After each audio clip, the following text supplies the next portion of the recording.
Hey, hey, hey, Happy New Year. Come on in, pull up a chair. The Gaming Gang Dispatch is in the air.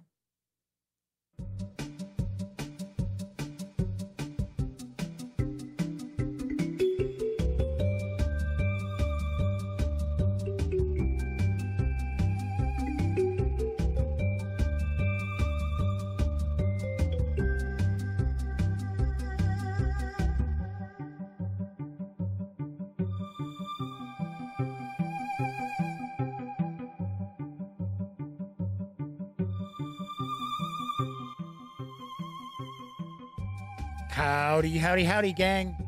Happy New Year and happy Monday. Welcome once again to the Duct Tape Studios. I'm Jeff McAleer, the host here at the Gaming Gang Dispatch, brought to you by thegaminggang.com, which is the website I happen to be the grand poobah of. That's right, I am the founder and editor-in-chief of thegaminggang.com. Tonight is Monday, January 3rd, 2022. This is a live stream 734. If this is your first time joining me, let me point out, super casual around here. We're just hanging out, talking about the latest in tabletop gaming news and taking a peek at a tabletop game. So tonight, I am going to do a page through of the original Adventures Reincarnated Volume 1 into the Borderlands.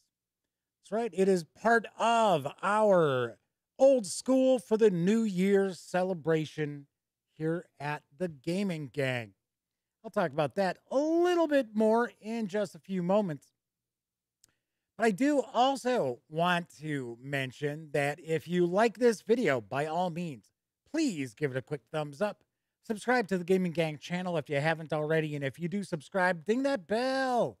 It'll not only let you know when I upload standalone videos, such as my peek at the original Advanced Dungeons and Dragons Monster Manual, as in old school flashback, but it'll also inform you when I also stream the Dispatch live Monday, Tuesday, and Wednesday evenings at 7 p.m. Central.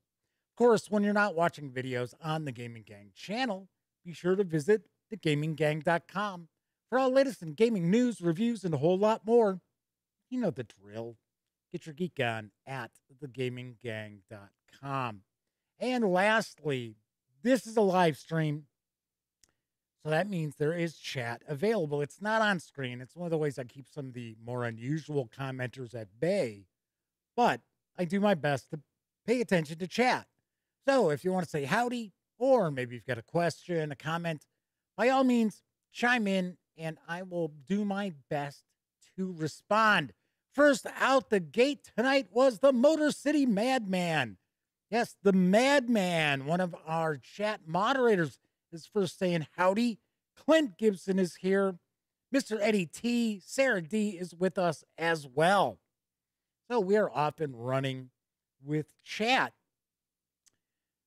So as I mentioned, we're going to be taking a look at Into the Borderlands. If this is the first time you've swung in to check out the Dispatch, let me point out we tackled the news first, and then we dive into the game. So if you're watching live, it'll probably be about 30 minutes.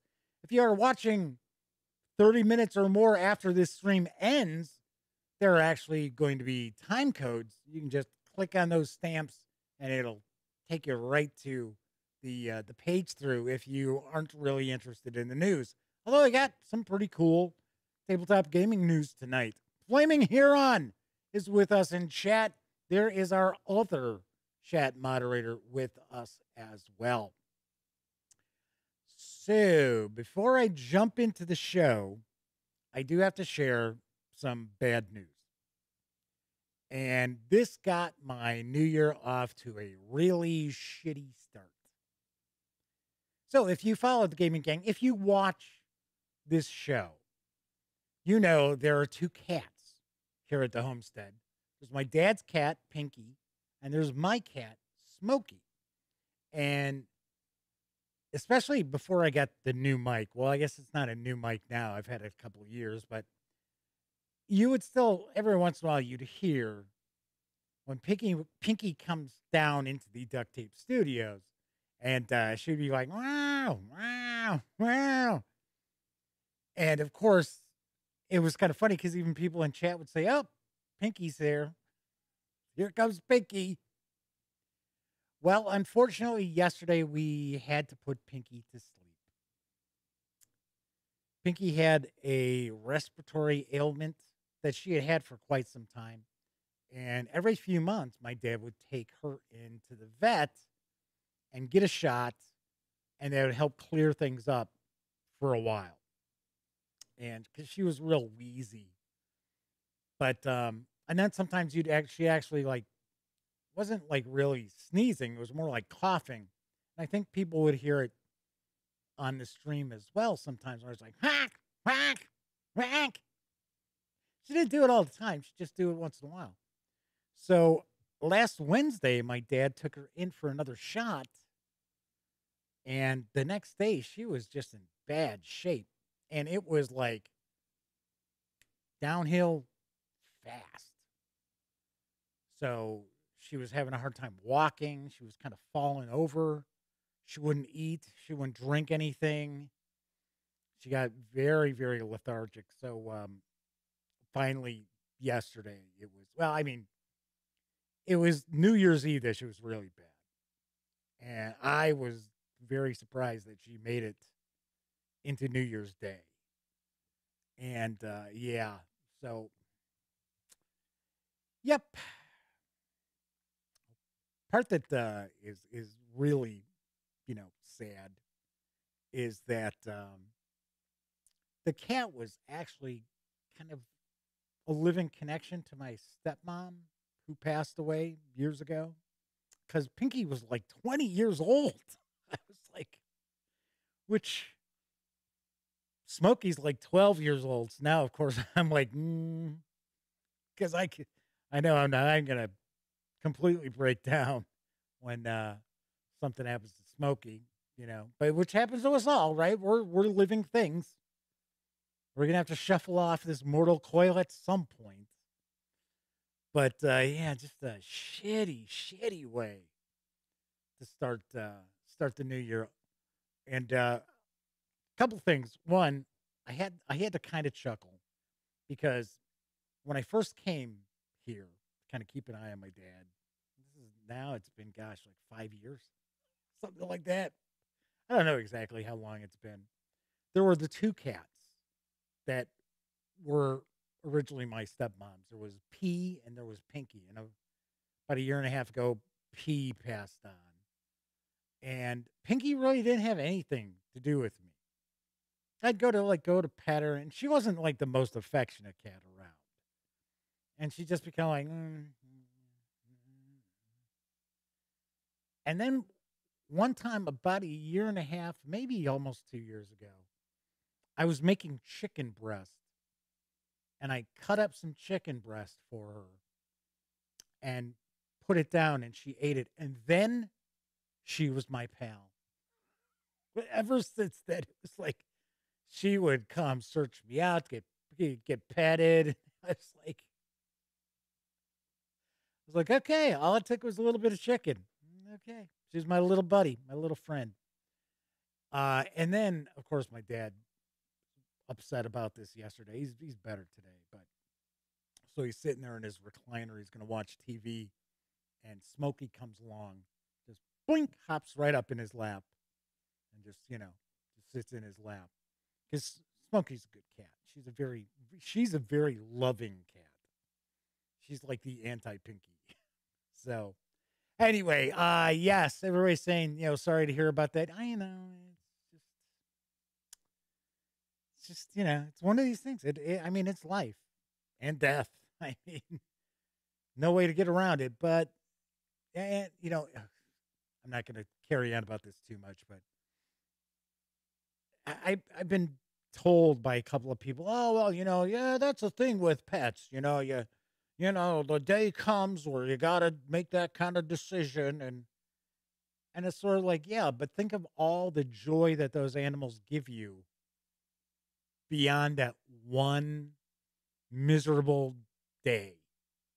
It's like because they were, talking to me like, oh, well, that's why you don't have pets. And it's like, what are you, nuts? It's like, you don't have pets because your landlord doesn't allow pets. You don't have pets because you're, critically allergic to pets, right? You don't have pets because it's like, well, one day they're going to croak. To me, that thinking, stupid.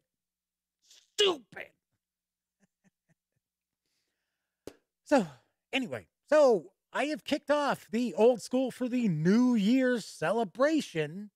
And as I already mentioned, I began it on New Year's Day with just kind of a quick page through and just stream of consciousness discussion about the AD&D Monster Manual.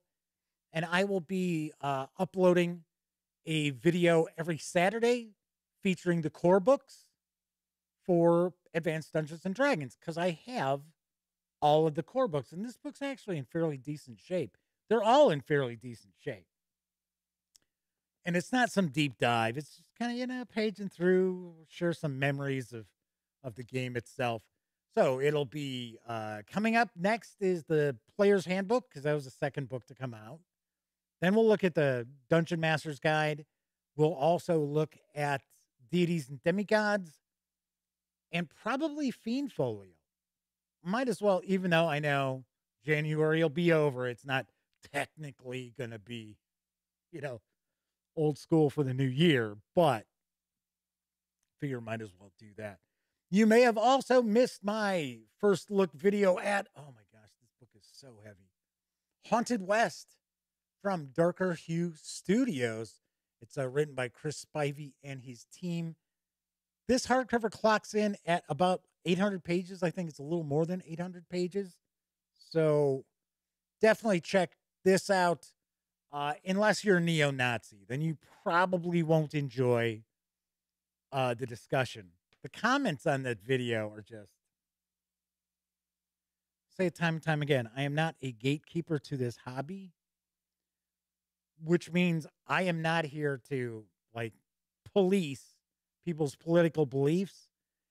And unfortunately, when I say that, people think that it's like, well, Jeff's trying to tell everybody he's going to present, games and that from people who believe in far right politics. Yeah, and far left too. That's what I mean. I'm not a gatekeeper. Unless I, find out that somebody's done something illegal, or sick and twisted. No. So that's why week 2 of the Old School for the New Year next week, we're going to be looking at Adventure Conqueror King. And I know there are issues with that game system's author.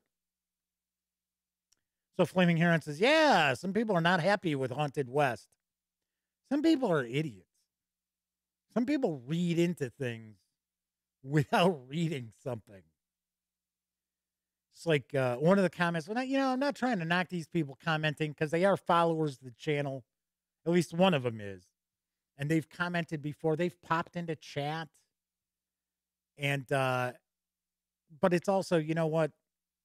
If you don't understand the actual definition of the word whitewash, and you think whitewash is a reverse racism kind of phrase or word, you need to find out what the definition of whitewashing history is. Anyway, I'm not going to, whatever. People are people, anyway, but we should have a review of that very shortly as well. I'm also going to have other videos that are not old school role-playing game related. So I've got the Gaia Complex was just sent to me. That's another RPG core book. It's like a cyberpunk And I hope to have that up later on this week as well. And of course, all this week, not necessarily live, you will get to see all 6 volumes that are currently available for Goodman Games original Adventures Reincarnated.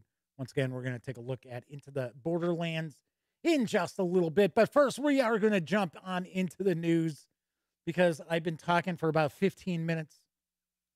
I don't want this to be a 3-hour show. 3-hour tour. The weather started getting rough. The tiny ship was tossed. Yes, my best friend Elliot Miller and I used to actually sing that song out of the blue when we were in high school. There were a couple of times we were on like CTA, Chicago Transit Authority buses, and just busted out singing Gilligan's Island. And we knew all the words. I think I could still probably sing it from memory as well. All right, there's a new edition of the dexterity game Dungeon Fighter on the horizon. It's coming from Horrible Guild. Here's the dope. Dungeon Fighter is back. 10 years after its original release, it has been improved with new heroes, new dice, new boards, and much more. Explore the dungeon, face ferocious monsters, and fight your way to the final boss using your dexterity and weird dice throws. Dungeon Fighter is by far the best party dexterity adventure humor board game. Okay, it's probably the only game in this made-up category. Be a professional hero. Explore the dungeon, face weird and ferocious monsters, and fight your way to that boss. To defeat those fiends, you'll need to use all of your focus and dexterity and throw the dice at the right spots on the main target board. But that's not all. You'll also have to deal with weapons, monster abilities, and room obstacles, increasing the difficulty of your task, but also your rewards. Some stuff's surely changed, but the essence is still the same. Good old Dungeon Fighter gameplay mixed with new boards, dice, weapons, monsters, and those crazy dice throws. Does include a money-back guarantee. I think they're kidding about that too. Anyway, this features a new dungeon mechanism. Say goodbye to prefixed maps. You'll look at 2 dungeon cards each round and choose one to determine your next destination. Risk it all last strike rewards. Meet certain criteria to obtain extra rewards at the end of the fight. Are you up to the challenge? Are you a real hero? Are you a real man? Are you getting sand kicked in your face at the beach? That's something different. Are you a real hero? It's time to prove it. Get a good night of sleep, do your stretches, delve into that dungeon, and get the job done. Get her done. Dungeon Fighter 2nd Edition is for 1 to 6 players, ages 10 and up. Plays in around 45 minutes. It's going to carry an MSRP of $49.99. I believe it's making its way into stores right now. As I speak, as I am streaming this, those game boxes are heading into stores, or at least they're on the way. Flaming Hero says, I'm a real man. I kick sand into my own face. Yep. Good old comic book ads. Trying to remember what was that for Charles Atlas? I think it was for the Charles Atlas books, if I remember correctly. Moving right along, also arriving this month from Distant Rabbit Games is Mantis Falls, a game of trust. Here's what I know. Mantis Falls is a highly interactive and strategic 2 or 3 player hidden trader game. As wary companions, players must use hand management, cooperation, and deception to protect themselves and each other on a dark and dangerous journey. On the shadowed film noir roads of a mob-ruled mountain town named Mantis Falls, you've witnessed something not meant to be seen. And I guess you can't unsee it. And now must escape town. You're told another witness will join you, and you expect your greatest chance at survival will come if you can contend with the dangers of this night together. But each harmful event and every fresh wound, your doubts grow. Looking into your companion's eyes, you wonder, perhaps too late, if this person is here to kill you. By use of hidden role cards, Mantis Falls is a sometimes cooperative game. A game may only have witnesses, in which case players can win only if they all escape together. Or there could secretly be an assassin, carefully protecting the illusion of collaboration until the right moment to strike. Unlike semi-cooperative games with multi-tiered win objectives or tabulations of points, Mantis Falls presents a simplicity of purpose: survival. And this challenge exists in equal and high measure for all players. When there are only witnesses, players will need to repeatedly, perform acts of generosity and sacrifice, even as unseen events and double-edged action cards chip away at their fragile alliance.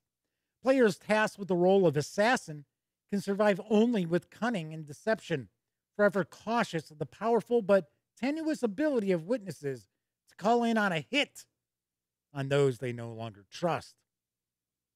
So I guess you're not so innocent, huh? Here I'm thinking you're an innocent witness to some, crime, probably a murder. But you can call in hits on other people? I guess you're not so innocent. Mantis Falls combines hand-building and combo-driven card play with player communication. During every turn, players discuss tactics, defend choices, and bluff their way through carefully guarded secrets. Witnesses and assassins alike must walk the line between a willingness to help their companion and a readiness to kill, reading each other as much as the dangers of the road. With a variable board, hidden maximum player health, uncertain win conditions, and 3 optional add-on modules to complement the base game, each journey through Mantis Falls is unique. More importantly, the degree of interaction means that the personalities and relationships among players have the power to meaningfully transform every game. That could be a bad thing. I know of people who cannot sit in the same room and play a game like, say, Battlestar Galactica without coming to near blows. So, other games, not so bad. Hidden Trader games brings out the worst in them, like tequila in some people. Mantis Falls is for 2 or 3 players, ages 14 and up, plays around 60 to 90 minutes. It's going to carry an MSRP of $34.99 when it hits stores later this month. I thought this looked pretty cool. I think it's very interesting. I would like to channel my best. See, who should I use? Should I say Burt Lancaster? Because Burt Lancaster was in some film noir. No. Fred McMurray. That's it. I would channel my best Fred McMurray for, wasn't that The Postman Always Rings Twice? Yes. Omenal's joined us in chat. Good to see you, Omenal.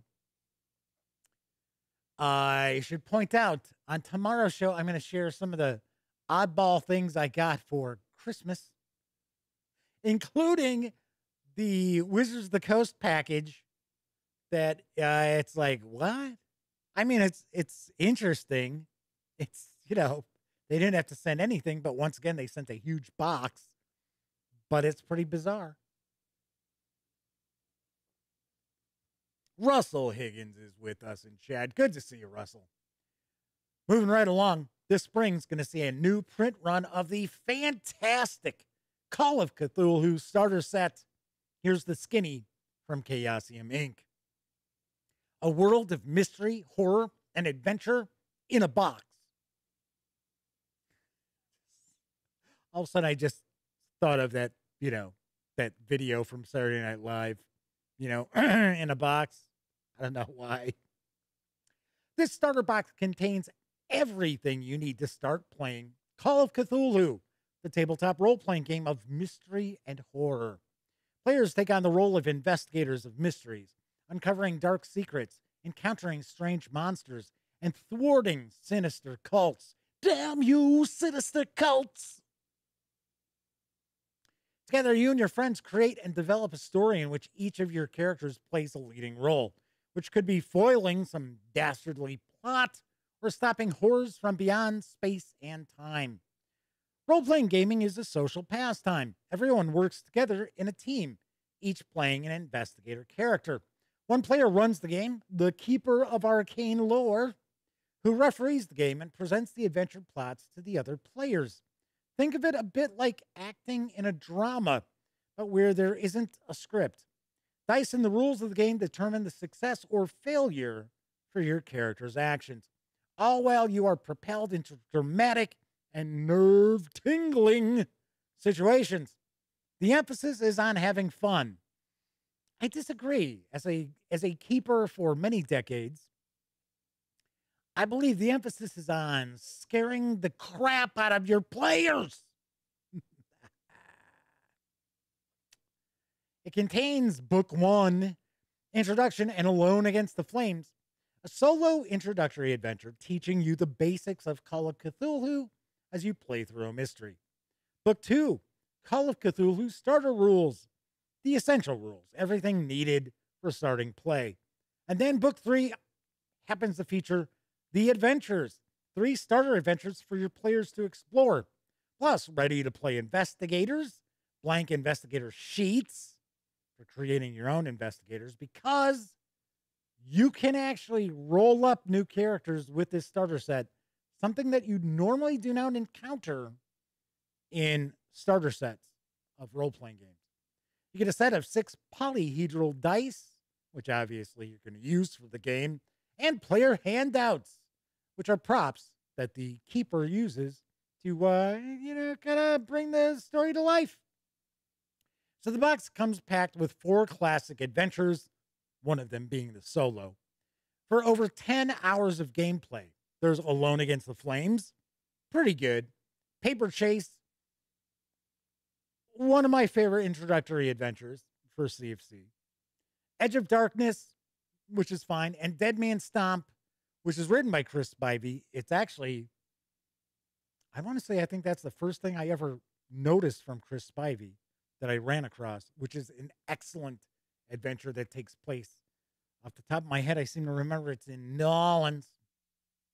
Call of Cthulhu is the definitive mystery and horror role-playing game and has won over 40 awards, including being inducted into the Academy of Adventure Gaming Art and Design Hall of Fame. When you're ready to delve deeper into the game, expand your fun with the 7th edition Call of Cthulhu Keeper Rulebook and Investigator Handbook. This box set's going to arrive in May. Yes, it has been out of print for a while. Carries an MSRP of $24.99. Gotta say, if you are curious about this, check out my review. This is a top-notch product. This is 10 out of 10. It is really, really well done. It is jam-packed with gaming content. I know they say that, the adventures are about 10 hours of gameplay. I think it's quite a bit more than that, because I know I ran Dead Man Stomp. This is years ago, but that was a multi-session adventure. And my sessions aren't 2 or 3 hours. My game sessions are usually role-playing game sessions for Call of Cthulhu are normally 6 to 8 hours. So, because my players demand it. So by all means, if you have not picked up the starter set and you're interested in Call of Cthulhu, interested in dipping your toes in, get a pre-order in. And it's got new box art, you notice. I'll let that come back around in a second. Here's an image of a lot of the stuff that's included in the game. Once again, you can check out my review as well as I did an unboxing. Here's the new artwork. It's like a woman going, oh my goodness. Helga Ratbones joined us in chat. So the Madman says they saw what other people got from Wizards of the Coast. Definitely not what he would have expected. I actually have sent an email. Here's something else that's going on. My email was down since December 30th, and I just realized it today, this morning. I was like, Yeah, I can understand. Yeah, New Year's Eve, New Year's Day. Yeah, not getting mail. I don't get, tons of email on holidays. And then on Sundays I don't tend to get a lot of email. But then this morning I got up, no email still. I said, "All right, something's wrong." So I reached out to the company that I have semi dedicated server, and they're like, yeah, looks like something happened on the 30th. And yeah, it's even sending out like a bounce email. Like, really? Thanks a lot. Thanks for letting me know. And they were making it out like, oh, it was just me. And then somebody else in their support team said, yeah, we've run into some accounts like this. Uh huh. Thanks a lot. Anyway, so I'll actually mention something about that Wizards of the Coast box when we finish up with the news. So, arriving in February from Mongoose Publishing is the Traveler Mercenary box set. Here's the scoop. Mercenary. Money will not always get you good soldiers, but good soldiers can always get you money or land or power or whatever you are willing to pay them to fight for. Raise your force. Mercenary presents detailed rules for raising and equipping a mercenary force, training your troops, and finding the best, or maybe just the cheapest, hardware on the market. Units are rated according to their abilities in critical areas, such as direct combat, aerospace defense, or bombardment. Unit traits provide additional capabilities that can tip the balance of a close fought battle. Those words are English, Jeff. Read the English words. Enter the marketplace. Some plans do not survive contact with the client, let alone the enemy. Mercenary gives you the tools you need to make sense of a client's conflicting requirements and figure out what is necessary to complete the contract. Sometimes that's the same as winning the fight, but not always. Begin operations. The mission and ticket resolution rules allow large and small scale operations to be quickly resolved. Referees can abstract routine events and shift focus to where the action is hottest. The scalable battle system accounts for force size, tech level, tactics, level of aggression, and a host of other factors. Lay down some fire. The expanded combat rules deal with life or death situations where suppressing an enemy support weapon, getting a shot on target, or achieving an instant knockdown can make all the difference. Weapon design rules allow you to customize weaponry to your unique requirements. Deploy specialists. Rules for specialist troops cover anti-armor tactics, meteoric assault from orbit, hunting snipers, and all manner of other situations the typical band of travelers will never encounter. An array of specialist equipment is also presented, providing the tools for getting the toughest job done. Once again, get her done. This box set is arriving in February. It's going to carry an MSRP of $79.99. I have to point out some of the images I'm sharing, I am not positive are in this Mercenaries box set. I'm pretty sure they are. But I did get them from this particular artist's website or art site, I should say. And he had indicated that these images are from Mercenary. But another box set for Traveler, I did notice that there are 3 adventures already in the pipeline for Mercenary. So obviously this is not something that every fan of Traveler is going to pick up. It's more along the lines of those who are looking for a very high detailed combat system, as well as they want to play soldiers, which normally in a game of Traveler, that's in your previous experience, right? You're not necessarily mercenaries or soldiers of fortune. You're travelers. So Russell Higgins says this looks really interesting, something they can combine with Battle Lords of the 23rd Century. So the Madman says apparently their email address is on the dark web. They get about 70 or more emails a day. I get tons of spam, but I am able to, because I have a, what is it? Do they call it semi-dedicated server or virtual dedicated server. So I can go in and I can actually create filters and things like that. So most spam never gets to me, the vast majority of it. But it's kind of funny. I've actually looked behind the scenes to see what's gotten bounced, and it's the same kind of thing. It's like 100 emails a day easily get tossed out because of the filters. But yeah, that would suck having that much mail just hitting your regular email address. Be a pain in the ass. Bruno Azevedo has joined us. Good to see you, Bruno. Welcome back. Happy New Year. In fact, Happy New Year to everybody who has swung into chat after I wished everybody a Happy New Year earlier in the show. So on to the last news piece. Now available in print and PDF for 5 Torches Deep is the High-Fane Peaks setting book from Sigil Stone Publishing. Here's the skinny. High-Fane Peaks is a setting toolkit designed to help you build evocative adventures in a mythological mountain range. It's a 70-plus page setting guide for 5 Torches Deep. It includes detailed mountaineering rules, new lineages, classes, spells, monsters, and equipment, guidelines on adventuring in an arcanely drenched mountain range. High concept. What if dungeons were on mountain peaks instead of underground? 5 Torches Deep High-Fane Peaks is a compact compendium of rugged climbs and ancient magic.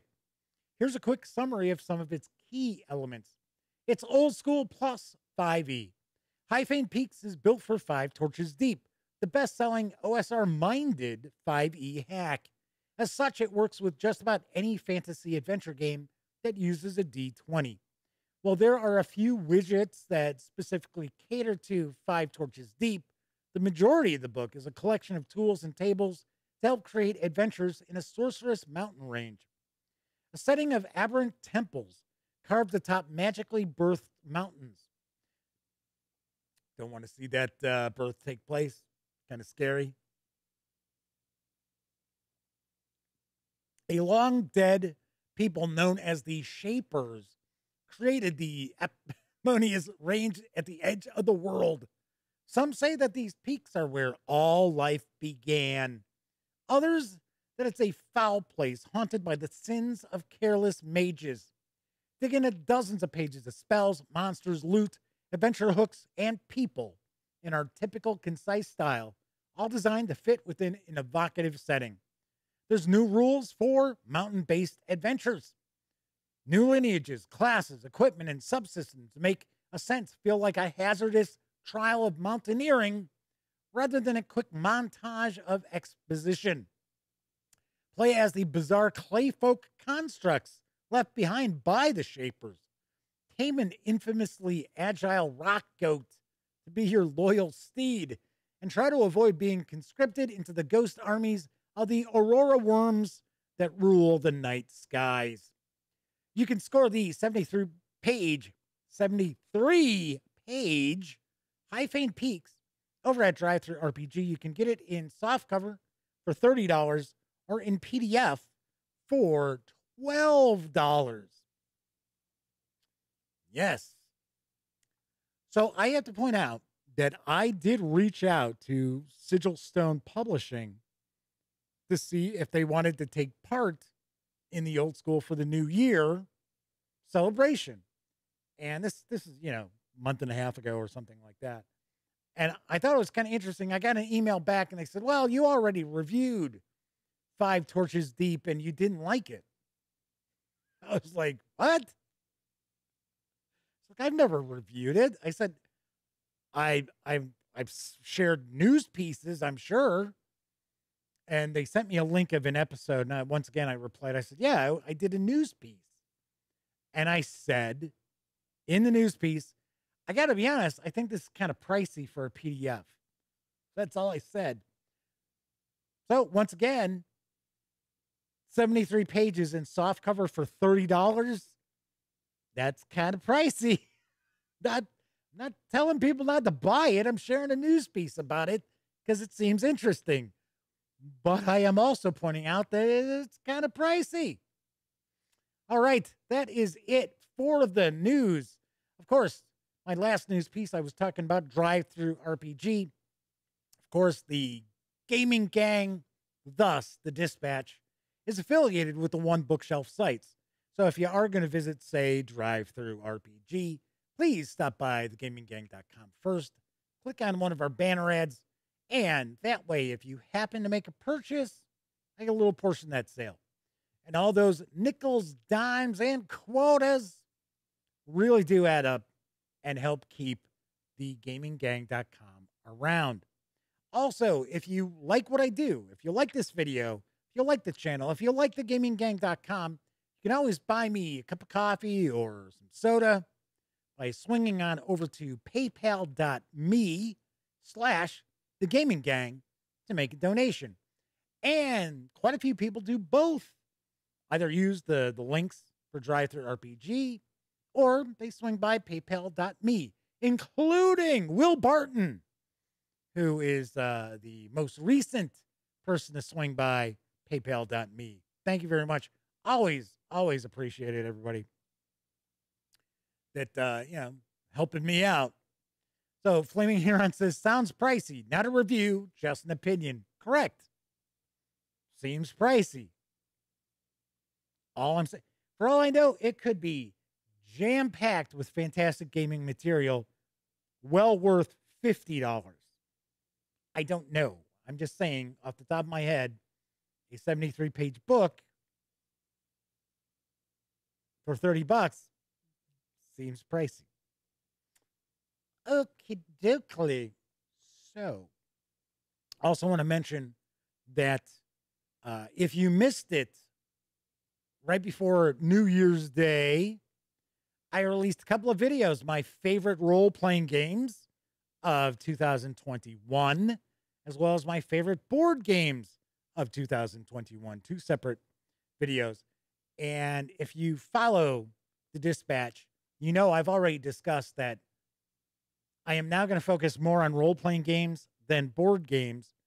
One of the main reasons is because with COVID and everything, it has just gotten very difficult to get together and play a lot of board games. It just happens to be the case. And of course, role-playing games are far easier for me to review. Something else I want to point out is I notice my coverage on role-playing games brings in more views.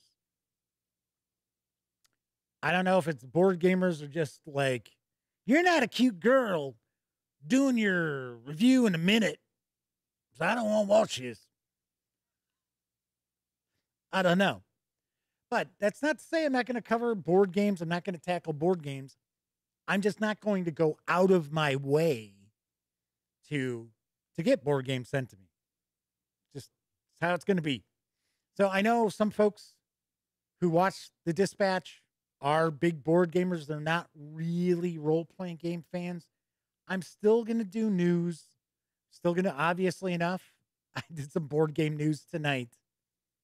It's just, we're going to see more of a shift towards role-playing games. Because I've always covered both. And role-playing games are, my deep love in this hobby. Don't get me wrong. I love board games too. It's just role-playing games really have a place in my heart. Speaking of role-playing games, you're probably tuning in because you want to see Original Adventures Reincarnated Volume 1 into the Borderlands. The original adventures were written by Mike Carr and Gary Gygax. This conversion is by Chris Doyle and Tim Wadzinski. Front cover art is provided by Jim Rosloff. and the back cover art is provided by Darlene. This 384-page hardcover is available for $49.99. It is not available in PDF. I do believe, I don't know for sure, but I do believe the reasoning behind that is the deal that Goodman Games made with Wizards of the Coast does not allow them to put this out in PDF. So Russell Higgins says, I thought the video on the Monster Manual was pretty good. Some trivia they didn't know. We are going to kind of talk a little, just trivial items and things like that as we look at a lot of these old school themed games or styled games. So Mr. Eddie T says, I like RPGs better than board games, but love both. Yeah, see, same thing. Same with me. All right. So let's swing on over to the other camera because here we've got Dungeons & Dragons Into the Borderlands, a 5th edition conversion and classic homage. So this actually includes 2 adventures. So it includes B1, In Search of the Unknown, and B2, The Keep on the Borderlands. So it's combined into one title, Into the Borderlands. Let's take a look at the back. I'm not going to read everything from the back cover, but we'll kind of dive in a little bit.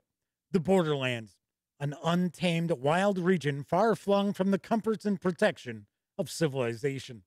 A lone fortified keep is the only bastion of good, desperately striving to maintain the forces of chaos at bay. Doesn't sound right. Maintain the forces of chaos at bay. Wouldn't it behold the forces of chaos at bay? But evil is everywhere, lurking in dark caves, fetid swamps, and forlorn forests. Bands of cutthroat brigands and ruthless tribes of humanoids, eager to clash with the forces of good, rove the region. The Borderlands hold many secret, wondrous locations, and the opportunities for fame, prestige, and fortune are plentiful. But equally abundant are the perils, risks, and challenges to those brave enough to explore the wilds. Sharpen your swords and axes, purchase your iron rations and tinderboxes, and don't forget at least one 10-foot pole. Adventure awaits those with the mettle to confront chaos in the Borderlands. Russell Higgins says, I think the title of the back cover should be careful where you stick your sword. Nice. Let's jump on in. So a few things that I do want to mention before we really dive in here is, I'll close it back up before I do that. Normally, I would point out that this was sent to me by the publisher. This was not. I did reach out to Goodman Games. I was interested in including them in the old school for the New Year celebration, maybe sharing some Dungeon Crawl Classic stuff. And I mean, they were nice. I mean, I've gone back and forth with them for a few months, and they had a new PR person, and they're kind of like, well, I could probably send you some PDFs. I don't do coverage on PDFs. So all 6 volumes of this, I have all 6 current volumes of Original Adventures Reincarnated, were sent to me by someone who wants to remain anonymous. And they are not affiliated with Goodman Games. So in case you're thinking, hey, look, somebody's trying to, come through the back way and provide you with the review copies, taint the case, Dooley. So don't have to talk about, nobody at Goodman Games has provided any sort of compensation because they didn't provide this. Also, I'm going to say picture in picture up here. So I'm going to cut off the upper left portion of the book.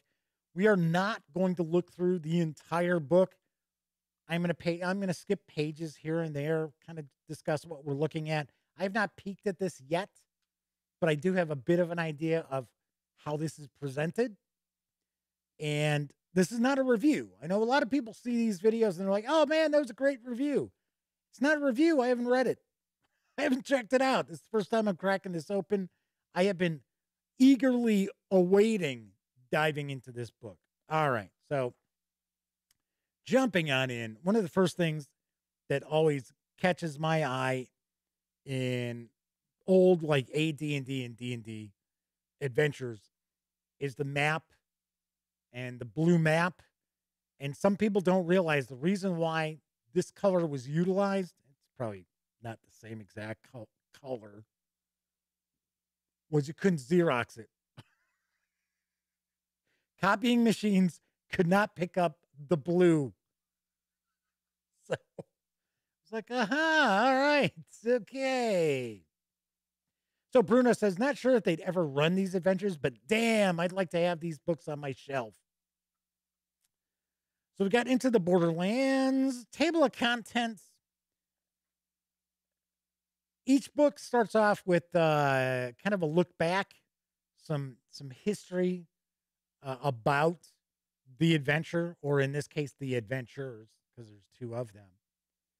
And I see here we've got Luke Gygax, that's Gary Gygax's son, Mike Merles, and Harley Stroh. Harley's super nice. I have not met Harley in person, but I have corresponded with him a little bit through Twitter, and he was really pushing to try to get Goodman Games to do reviews with me. So, but he also seems just super, super nice.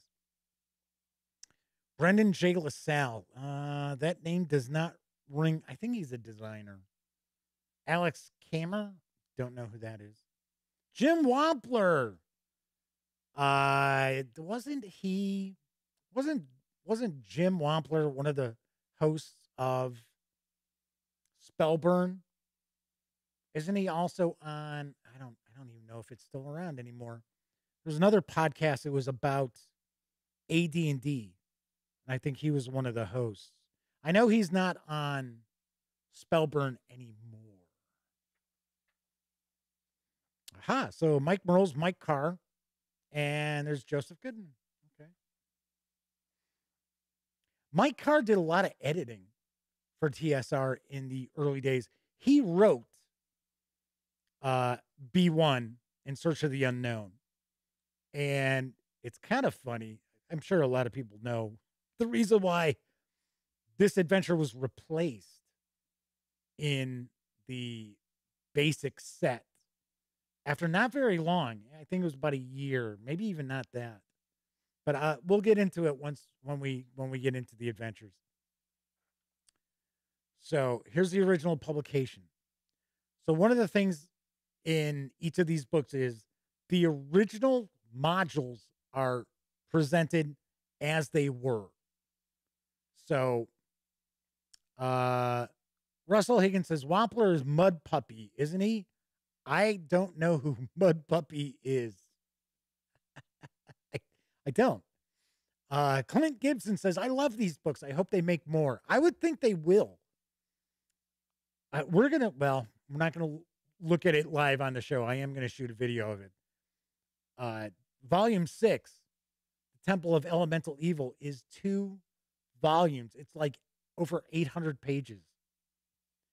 So I'm trying to decide if I want to break that up into 2 videos or not. Okay, so here we've got the first module. Here's our map. And even if you have not been playing D&D for a long time, if you have any of the old Dungeons & Dragons or Advanced Dungeons & Dragons modules, this whole font, this typeface, you're going to be like, oh, yeah, I remember that. Okay. So one odd thing that I understand in these volumes is that they reproduce each edition. So of the original adventures. So if the original adventure had different editions come out, they include both of them, which I think is a little strange. I think just one of the modules would be fine, as well as the updated conversion over to 5th edition with new material as well. Just kind of zipping on through here. See, so here we have it again. So here we've got B1 in Search of the Unknown once again. So it's just, strangely enough, it's just the other edition of it, the other print run of it. Just kind of zipping through. One thing that people will notice, and there's more artwork in this adventure than we're seeing because I'm probably skipping some pages that have more art. But old D&D modules, adventures, we called them modules back in the day. That's what they were called, if you didn't know that. They weren't very long. They were 16 to 32 pages. The first published Advanced Dungeons and Dragons module, G1 Against the Giants, I want to say off the top of my head is about 16 pages. So you had a lot of very, concise technical writing. We don't see that same kind of technical writing anymore with most major role-playing game companies.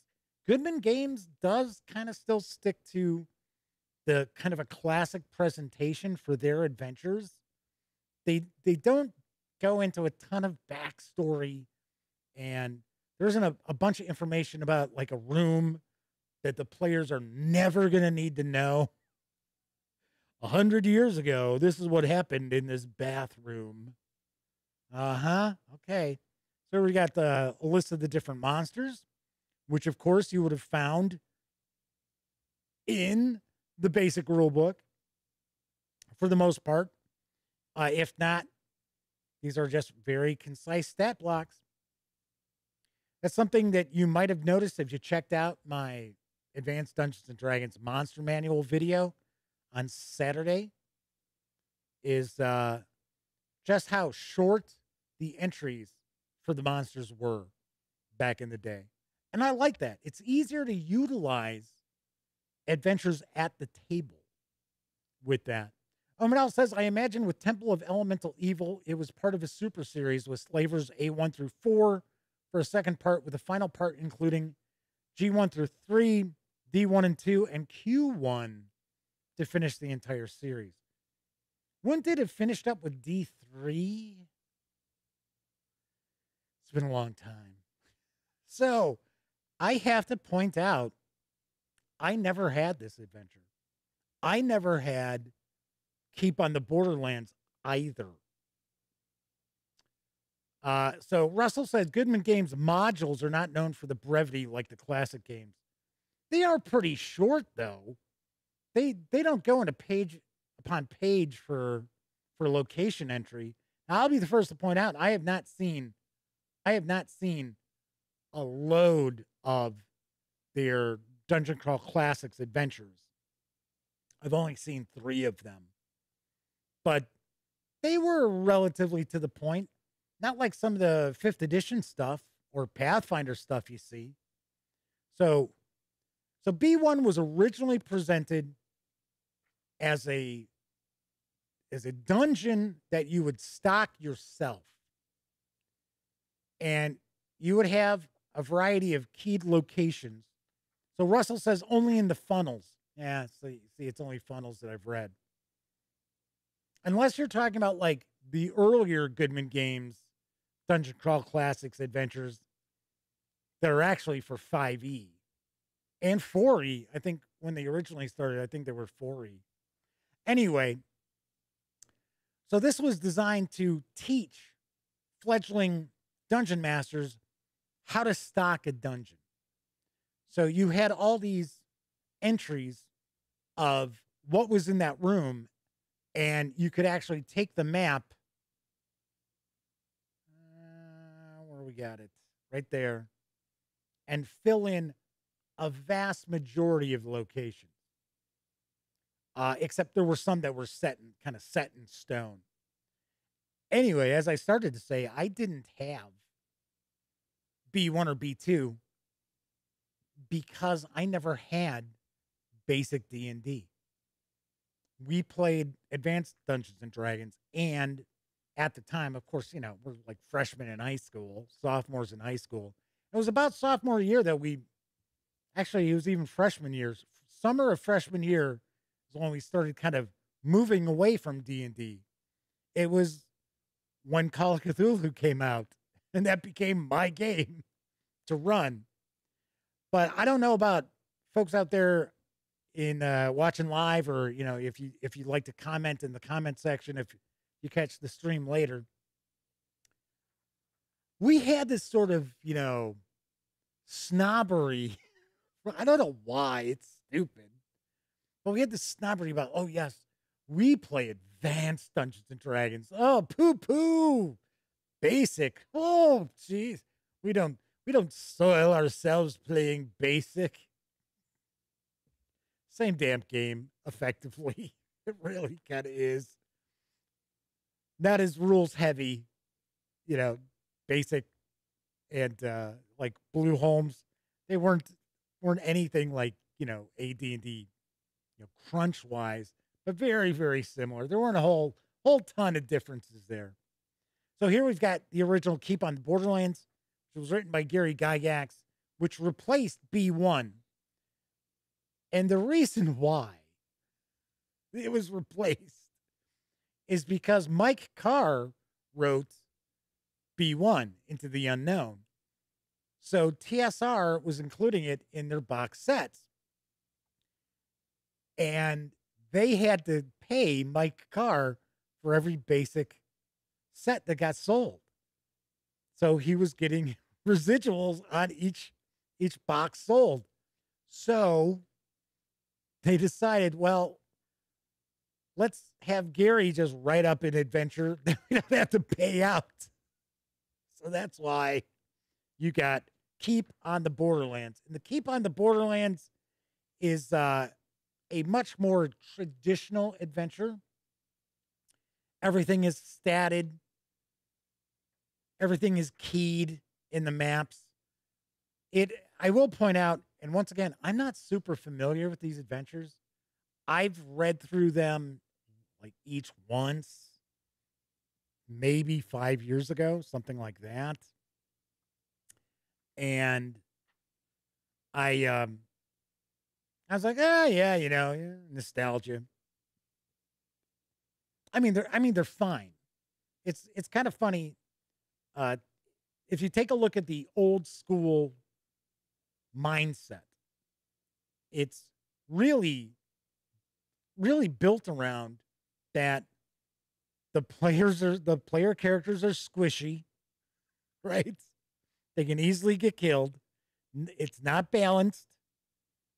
And it's more about the players using their own brain power as opposed to, well, I've got this stuff on my player character sheet, so I'm trying to figure out this puzzle. So what do I roll dice for? No, trying to figure out a puzzle. You got to figure out the puzzle. That's old school. Old school is rulings over rules. So old school games tend to be relatively rules lighter. Russell Higgins says the basic set had elves and dwarves as a class. Yes.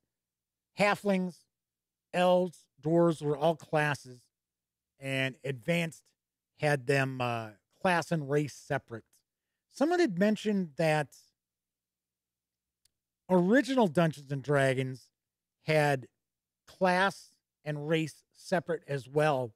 I don't remember that, but it has been decades since I looked at, you know, the OD&D booklets. All right, so we get into Caves of Chaos and the Keep. And the way this adventure is kind of designed is that the players are find themselves on the borderlands between civilization, on the edge of civilization, really, and just sheer chaotic wilds. And they go exploring, and the Keep is essentially their base of operations. This is a situation where you've got adventures where not every NPC has a name. Village of Hamlet is like that. Some of the villagers have names. Some of the main NPCs obviously would have names, but for the vast majority, the NPCs is like, well, yeah, you're the tailor. It's a candlestick maker over there. Talking about creating your own floor plans for areas of the keep, and some breakdown for that as well. Now it looked like we only had, I think we only had one. Looks like we had one edition of, yep, only one edition of the keep on the Borderlands. So it looks like now we're going to get into the conversion. And I do understand that there's new material in here as well. So those of you who are sitting out there saying, wow, geez, so 180, well, what was it, about 20 pages of like kind of interviews and stuff like that. So some folks out there might be thinking, so 162 pages of this is just modules that I could get in PDF over at DM's Guild. Yeah. But if you think about it, so what are we at? 380 some pages. So all the rest of this is going to be new. Okay, so we're going to get to, let's say, okay, 381, because I think then we get into ads. Yeah, okay. So 200 pages of this is going to be converted adventure and new content for $49.99. That's not so bad. Now, granted, okay, it's all black and white line art. It's not a bunch of color artwork. I will mention, even though this isn't a review, I will point out that the paper quality is really nice. It's nice and thick. So it looks like we're getting some advice to the Dungeon Master, kind of talking about the old school sort of approach to this, which is very, very different than 5th edition. Because those of you out there who play 5th edition already know, first level characters, they're like superheroes. I mean, they're really powerful. And that's kind of a real shock to players of 5e who get introduced to the old school ways, like basic, expert, so on and so forth. But a lot of people like that as well. So Bruno says, kids going to be kids, talking about, oh, you play basic. So Omanal says, as a youngin', they wanted AD&D because it was more complex. It was. And you got that high Gygaxian language as well. Russell points out, I think what hurt these modules was that they came in the box set. They were hard to find outside of that set. The box set somehow hinted at being an intro set. I think it cost $10. I don't know what the box set originally was. Either the Blue Holmes box or the basic red box or the expert. Wasn't the expert box blue? I think it was. All right, so now we get into more of the traditional 5th edition kind of presentation of an adventure. And of course, read aloud isn't anything new for 5th. Read aloud's been around for a while. So we've got this first adventure is essentially into the unknown.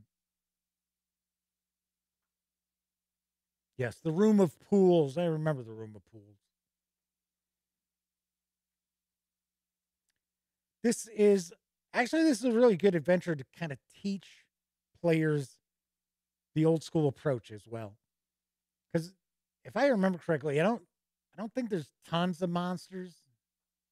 I mean, there's monsters. And there's traps, but I mean, it can be a relatively forgiving adventure. But I know at one point, okay, I shouldn't say I know. I think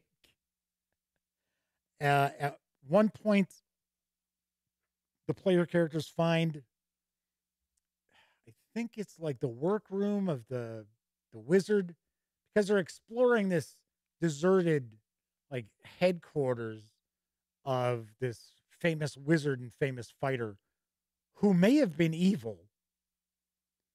And it's sort of like they kind of sound like they were evil. Kind of sound like they were lawful evil characters. But there's one room where the players walk into it, and when they walk out, they've actually been teleported someplace else. But there's nothing to indicate that they've teleported. So when they've been drawing their maps, all of a sudden the map doesn't look right because they're no longer in the same locale. So there's some additional encounters for the caverns of Quesqueton, however you want to pronounce that. So we got the Lonely Tower, Zelagar's Sanctuary. Zelagar is the wizard. I think it's like Rogaine.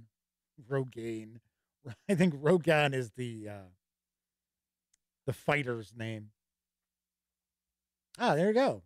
Rogaine's tomb. So these are new areas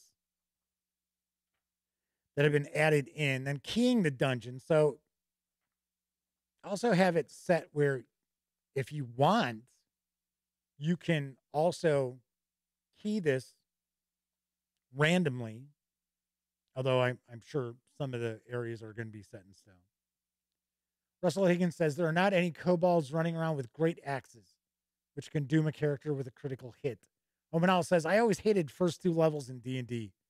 Characters were tissue paper at those levels.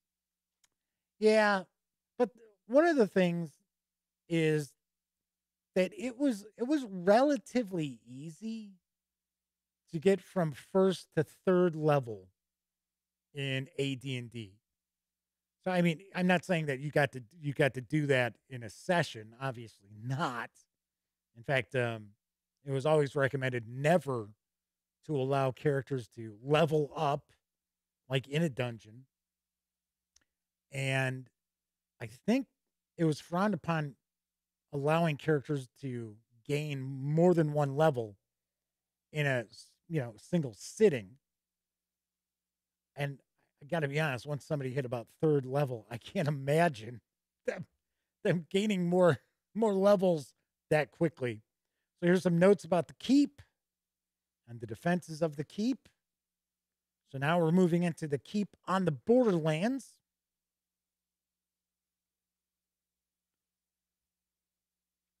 I would have to say hundreds of thousands of people have played these adventures. I don't think that would be an exaggeration. With the sheer number of basic sets that were sold, there's got to be. Plus, of course, these adventures are now available in PDF. The originals are available in PDF through Dungeon Masters Guild. All right, just kind of taking a peek through. So, of course, obviously, we've got some new artwork as well. The Pit of Demise. So the assumption looks like that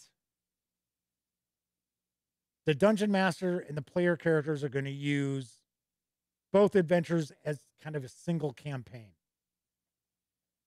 Here it says, assuming the Dungeon Master is using Quesqueton as the Cave of the Unknown, then located on the northeastern facing of the rock, blah, blah, blah. So it looks as if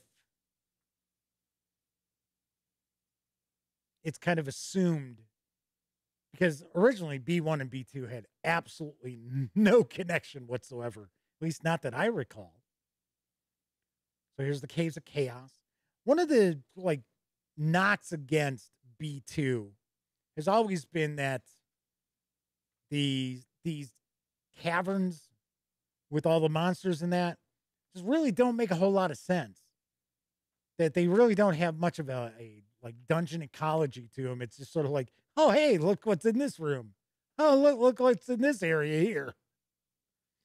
So, and I seem to recall that as well when I read those quite a while back. The Ogre Cave. So yeah, so it's like all these different monsters kind of like living together. Dogs and cats living together. All right. Caves of the Minotaur. So yeah, so there are various different caves that the player characters will explore. And in the original adventure, it was always sort of recommended that you kind of steered the player characters to one of them to kind of start off with. But once again, we're talking, old school. There's no balance. So it's not like, oh wow, you guys ran into, some creature, some monster that you're gonna have almost no chance of defeating. Yeah, well, it happens. It's called running away. Coming back when you're better prepared. All right, so just kind of taking a peek through here. So this is the additional material. So we have some additional areas for the Keep on the Borderlands. I am sort of surprised. Oh, we got a section on new monsters. Got some new spells as well. New magic items. Go back. Okay, so we had new magic items and spells. So we got a few new magic items. And a bit of a bestiary with some new stuff. Russell Higgins is like, run away! Sterling Johnson's popping in the chat with us. Welcome aboard, Sterling. Getting ready to kind of wrap up. And I was going to say something, and I lost my train of thought. It's like, okay. The Gripfoot Bullywug. Yeah, I don't know what the new fascination with bullywugs are in 5th edition. So Russell Higgins says armadillo is not a new monster in Texas. No, it certainly would not. Yeah, actually, there's quite a few new monsters in here. Uh-oh, troglodyte. We don't use that word anymore. We don't use troglodyte anymore. Personally, I think it's kind of stupid. Characters, hirelings, and followers. So we get some NPCs. They're pre-generated PCs too, really. And cover and map gallery. So the paper quality is kind of changed here. Sterling says, love the channel. Keep up the good work. Yeah. Yeah. No pun intended, right? Keep on the Borderlands. Thank you very much. Glad you enjoy the streams and the videos. There you go. Of course, I am going to have a review of Into the Borderlands sometime this month. It will be part of the old school for the New Year celebration. I know what I was just about to say. I am surprised because there's no PDFs available for this or any of the volumes in this series. Kind of surprised we do not have any pull-out maps. I think that would make this rather difficult to utilize at the table. Unless you use your phone to take pictures, take a snap of that, and then print it out. Thankfully, this blue shows up with modern technology. It outfox Xerox, but it won't outfox Apple or Samsung or OnePlus like my phone. Okay, that is Into the Borderlands Volume 1 of the original Adventures Reincarnated from Goodman Games. This looks really cool. This looks very, very interesting. So definitely looking forward to diving into this. I got to be honest, I'm probably going to start reading this tonight because I've been waiting. I've been waiting a few weeks because I got these a few weeks ago. They were, they started showing up a few weeks ago. They all didn't show up at once. I'm like, man, I really want to look into these. But if it's a first look, I don't take a peek. So You and I are both looking at them at the same time. I know, I think, wasn't it Clint who mentioned that they love these books? So Clint knew way more about this book than I did. So Mr. Eddie T says, where can we order this if we want to get a copy?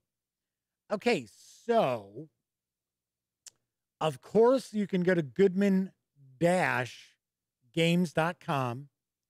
I'm not positive if they're in stock, but you can go there. I have told you to go to Goodman Games.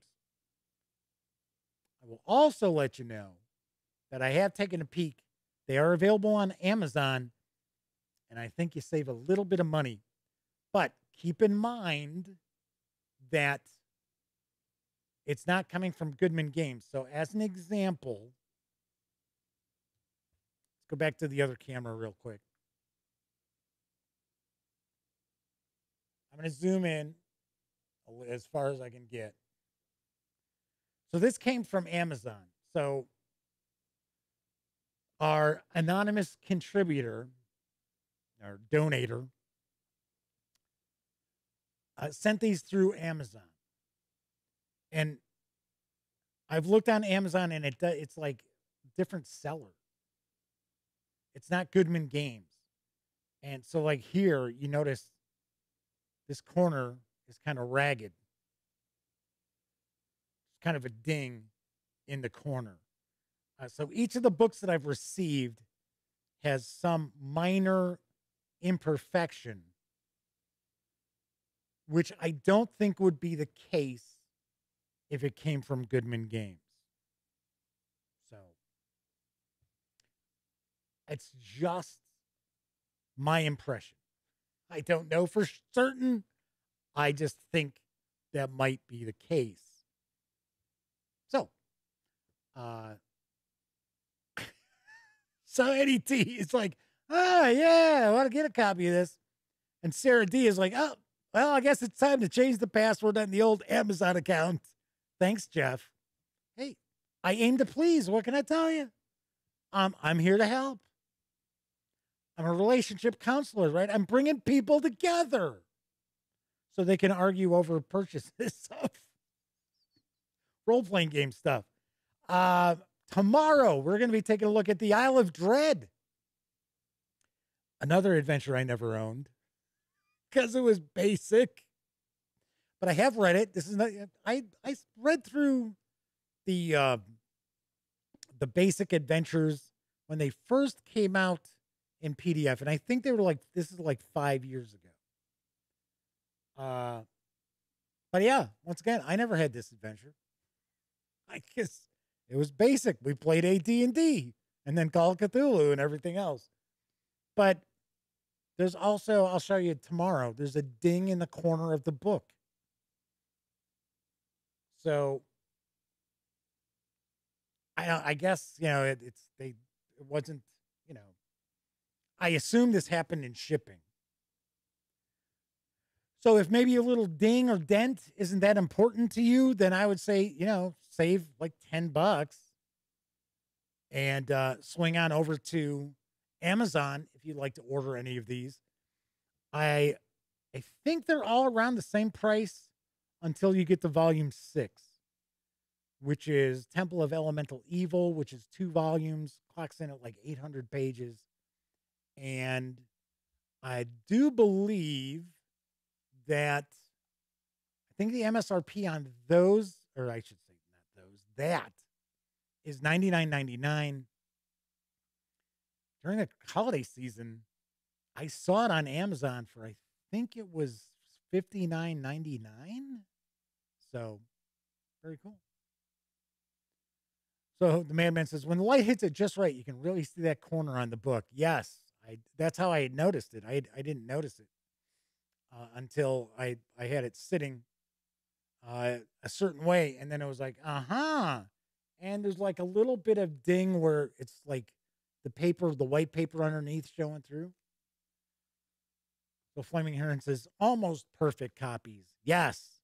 But remember, you can't get them in PDF. So you can only buy the physical books. And once again, I don't think that has anything to do with Goodman Games. I think that was part of the agreement with Wizards of the Coast. Wizards of the Coast said no PDFs, probably because they want to actually continue selling the original PDFs and get all the money from those. That's my guess. Just a guess. So tomorrow, Isle of Dread, and on Wednesday, Expedition to the Barrier Peaks, which I did own and I did run way back in the day. And I know a lot of people don't like science fiction in their fantasy. I'm kind of that way too. But I just thought this was such a great gonzo kind of adventure. This is a blast. It is for higher level characters. All right. That is it for this time out. If you like the video, by all means, please give it a quick thumbs up. Subscribe to the Gaming Gang channel if you haven't already. And if you do subscribe, ding that bell. Will not only let you know when the Dispatch streams live Monday, Tuesday, and Wednesday evenings at 7 p.m. Central right here on YouTube. We'll also let you know when I upload other videos, such as my upcoming first look at the Gaia Complex. Yes, it's a new cyberpunk role-playing game. So I will have a first look video as a standalone video coming very soon for the Gaia Complex. Of course, when you're not watching videos on the Gaming Gang channel, be sure to visit thegaminggang.com for all latest in gaming news, reviews, and a whole lot more. You know the drill. Get your geek on at thegaminggang.com. Hey, everybody who were watching from the beginning, thank you very much for your condolences on our cat Pinky. Really appreciate that. I really do. Thank you very much. And I'm surprised I didn't get all teary-eyed. I got enough teary-eyed yesterday. Anyway, I will be back tomorrow. We'll be taking a look at original Adventures Reincarnated Isle of Dread from Goodman Games. And, of course, if you watch live, thank you very much. Always appreciate you keeping me company. I know a lot of people out there don't have an opportunity to watch live. So, however you catch the videos, even if it's on Memorex, thank you very much. Always appreciate it. All right. Till I see you next time, here's hoping each and every one of you gets to enjoy plenty of great gaming with your own gang. I'll be back tomorrow. I don't know if you will. See you then.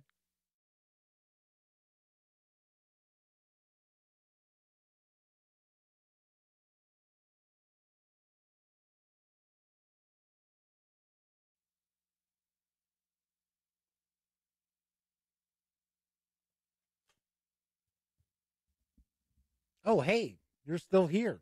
Well, if that's the case, by all means, subscribe to the Gaming Gang channel by clicking right here. Check out the latest episode of the Gaming Gang Dispatch, or find out what YouTube recommends you check out from the channel. And of course, once again, I'm Jeff McAleer. Thanks for watching.